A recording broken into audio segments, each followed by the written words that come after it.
Well, the investigation continues into yesterday's events. We are learning much more about both the man accused of pulling the trigger and the man who shot and killed him. News 3's Andrew Davis did the legwork on this one. He joins us now from the newsroom with more. Andrew? Advanced Police Officer David Janot is a 10-year veteran of the force who before yesterday had more trouble with his driving skills than anything outside the car. Janot has several written reprimands after being responsible for 3, quote, preventable collisions. The last of those was in 2008.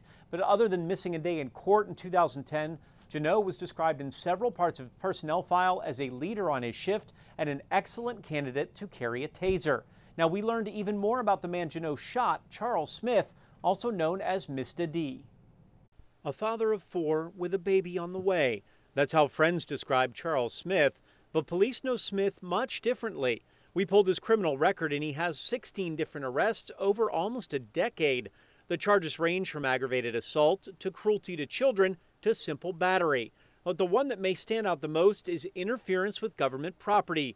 Back in 2005, the incident report shows that after Smith was arrested and in the back of a police car, he was, quote, knocking out the back windows with his head. That's a similar claim to what the GBI released yesterday. Smith's Facebook page shows Smith's alter ego as Mr. D. That's where he describes his work as robbery, extortion, and all types of effery. There are also pictures of him in prison where Smith has gone for extended periods 3 different times. Then there's the rap video titled I Might. The video shows him committing criminal acts and talks about and shows how he could hide a gun under his shirt in several different places. Now, yesterday, before the shooting, officers were arresting Smith on 6 different warrants, including several traffic violations, fleeing to elude police, and theft by larceny. But it'll be up to the GBI to figure out if Smith's actions led to his own death or if APO Janot was in the wrong. Andrew Davis, WSAV News 3. Potlatch, we're going to do it with me. Potlatch. School days at Marlowe Elementary. Normally, most youngsters don't want to go to class, but for 9-year-old Austin McDonald, it's a treat. It's pretty being in school better than the hospital. That's exactly where Austin was last year at this time, fighting Ewing sarcoma, a cancerous tumor pushing on his spine. It's like your world just ends when you hear that word cancer, especially when it's your child. And there's nothing else that you can think about but just him. I was like freaking out because with the cancer, I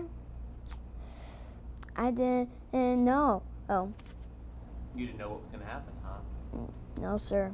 After months of painful surgery, radiation, and chemo in Atlanta, Savannah, and Jacksonville, Austin, his mom, and dad got the news they were waiting for. This doctor came in, she said that the cancer's gone, and I was like, whoopee, yoo-hoo! He's cancer-free. That was just like the most relief and it was a lifted burden off of us. But you made it through. I did make it through. Is that because you're tough? I did fight cancer. That fight inspired many people, including one very special one. Katrina Lyerly was going through her own battle with the disease when she met Austin. They became fast friends, and he became her inspiration in and out of the hospital. I think I really look up to him because he is so much stronger than me, and I did everything for him, honestly. It was the best thing ever. The best thing for Austin? Being in the classroom again, learning, hanging with friends, being a normal kid. Everything is just going to be normal when I don't have to go to the hospital. Is that a good thing? It's a really good thing. And as for all those other kids out there still fighting cancer, Austin has a message for you. I would tell the kids that cancer was a pretty hard thing, and you have to fight it. You cannot just do something else, like let it stay in you. They just let it get over with it, and then it'll be all done. Andrew Davis, WSAV News 3. What exactly can we see now from those cameras? Does it give us any clues to why Smith was shot and killed? WSAV crime expert Jerry Long sat down with News 3's Andrew Davis to break down the video frame by frame.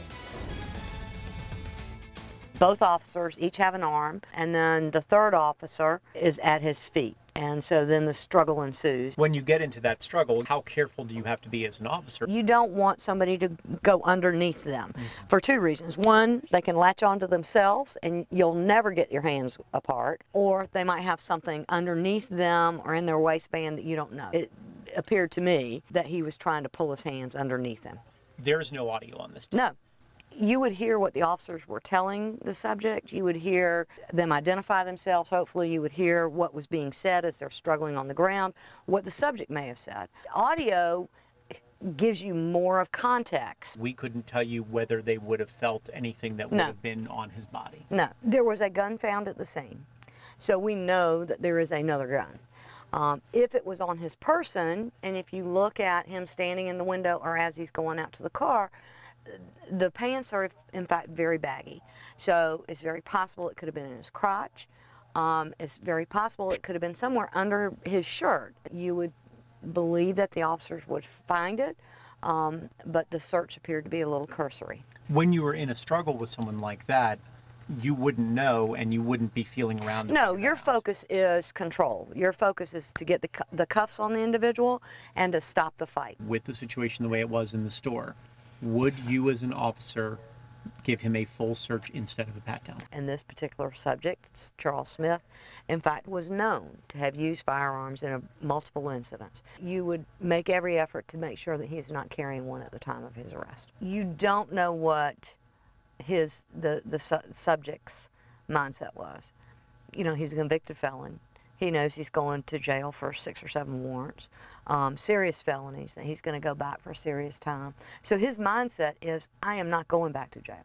As he's up against the vehicle, as they're beginning his search, it's obvious that he's ready to get that pat down over, that he's moving towards the car, getting ready to get into the car, when most people don't want to get into a police car, particularly if they know they're going to jail. So these officers didn't do the proper job?